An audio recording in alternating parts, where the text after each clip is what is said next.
Sir সিনা দরবারে পীর সাহেব বাংলাদেশের জাতীয় মসজিদ বাইতুল মুকাররম মসজিদের খতিবকে নিয়ে এটা কি বলেন, আসুন সরাসরি ভিডিওটি দেখে। যার মনে চায় বলবে, যার মনে চায় না বলবে, সেটা ব্যক্তিগত ব্যাপার, কিন্তু কেউ বলতে পারবে না এটা বলার অধিকার আপনাকে দেওয়া হয়নি, ঠিক কিনা বলেন?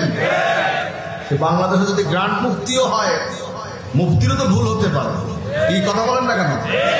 ইমামেরও তো ভুল হতে পারে, পীরেরও তো ভুল হতে পারে, রাষ্ট্রপ্রধানের তো ভুল হতে পারে।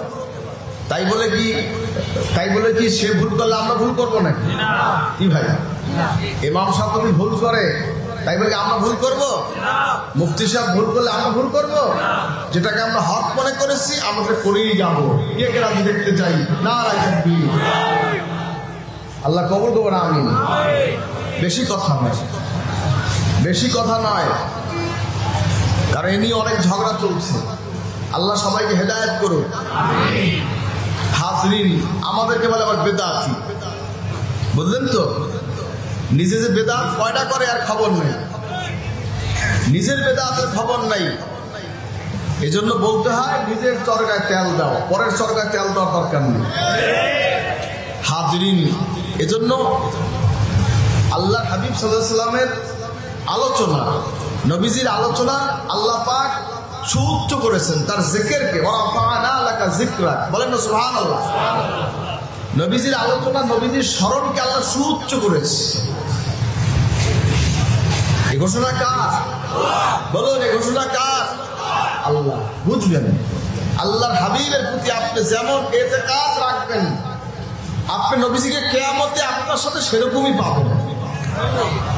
হিসাবটা মনে রাখবেন। আল্লাহর হাবিবকে যদি ভালোবাসেন, নবীজির ভালোবাসা আপনি পাবেন। শুধু নবীর ভালোবাসা না, আমার আল্লাহর ভালোবাসা আপনি পাবেন। বলেন না সুবহানাল্লাহ। এই জন্য আল্লাহ হাবিবকে ভালোবাসার ব্যাপারে খুব সতর্ক থাকবেন, যেন কোনো বেয়াদবি হয়ে না যায়। ঝগড়া করেন, আপনার যদি ভালো লাগে না, আপনি না করেন, ভিন্ন জিনিস।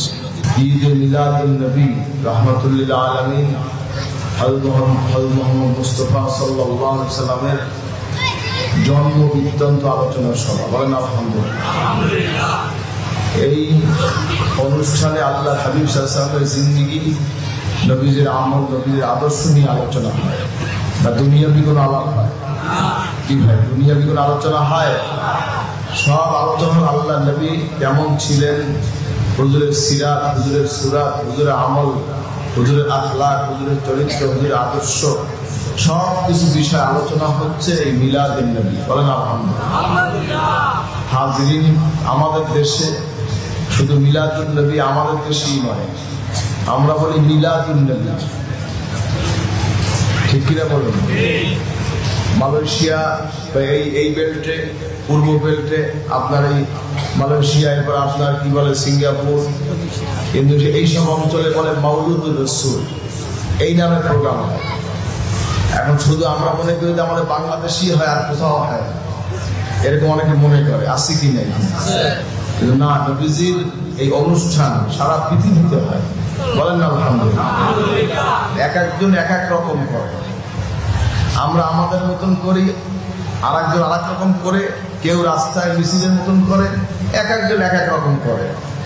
হাজরিন, আমাদের দেশে কেউ ওয়াজ মাহফিল বলে, কেউ তাফসীর মাহফিল বলে, কেউ সালাসা মাহফিল বলে। আসি কি নেই? কিংবা আসি কি নেই? হাজরিন, এতে কোনো সমস্যা আছে? ইসালাসা, ওয়াজ মাহফিল, তাফসীর মাহফিল, যার যার ব্যাপার, যার যেমন মনে চায় সে তেমন বলে। সমস্যা আছে? আমাদের মনে চাইছে মিলাদুন নবী আমরা লেখবো, তাতে আপনার সমস্যা কি? কি ভাই, এটা আপনার সমস্যা কি? এখন তো ঈদ বললে অনেকের মন খারাপ হয়ে যায়। ঈদ অর্থ কি? আনন্দ। ঈদ অর্থ কি? আনন্দ। কথা বোঝার চেষ্টা করবেন। আল্লাহ বলছেন আনন্দ প্রকাশ কর, সন্তুষ্ট থাকা উচিত। সুবহানাল্লাহ, এটা আল্লাহর হুকুম। আল্লাহ সন্তুষ্ট থাকতে বলেছেন, তাদের সন্তুষ্ট থাকা উচিত। বলেন না সুবহানাল্লাহ। হাজরিন, এ নিয়ে অনেক ইখতিলাফ। কুল বিফাদলিল্লাহি ওয়া বিরহমাতিহি ফাবিযালিকা ফালিয়াফরাহু। বলেন না সুবহানাল্লাহ। আল্লাহর দয়া, বলো আল্লাহর দয়া এবং মেহেরবানিতে যা এসেছে, হাজির তার উপর সন্তুষ্ট থাকা উচিত, বলেন সুবহানাল্লাহ। আনন্দ প্রকাশ করতে হবে, আমরা খুশি। আর ঈদ এটা মনে রাখবেন, এটা চলমান জিনিস। ঈদ কি জীবনে কি একবার হয়? কি ভাই, বছর ঘুরে আসে কিনা? বলেন না, বছর ঘুরে আসে কিনা? বছর ঘুরে আসে, এজন্যই বলে ঈদ। কথা বোঝার চেষ্টা করবেন। হাজরিন, আল্লাহ হাবিব সাল্লাল্লাহু আলাইহি ওয়াসাল্লামের এই জন্মদিন, হুজুরের এই মিলাদুন নবী আলোচনা চলবে 12 মাস, কিন্তু নবীজির জন্ম হয়েছে 12ই রবিউল আউয়াল, ঠিক কিনা বলেন? আর ঈদ আমরা 2 ঈদ করি, ঈদুল আজহা, ঈদুল ফিতর। জুমার দিনকেও ঈদ বলা হয়েছে, আরাফার দিনকেও ঈদ বলা হয়েছে, বলেন আলহামদুলিল্লাহ। হাদিসের দলিল আছে।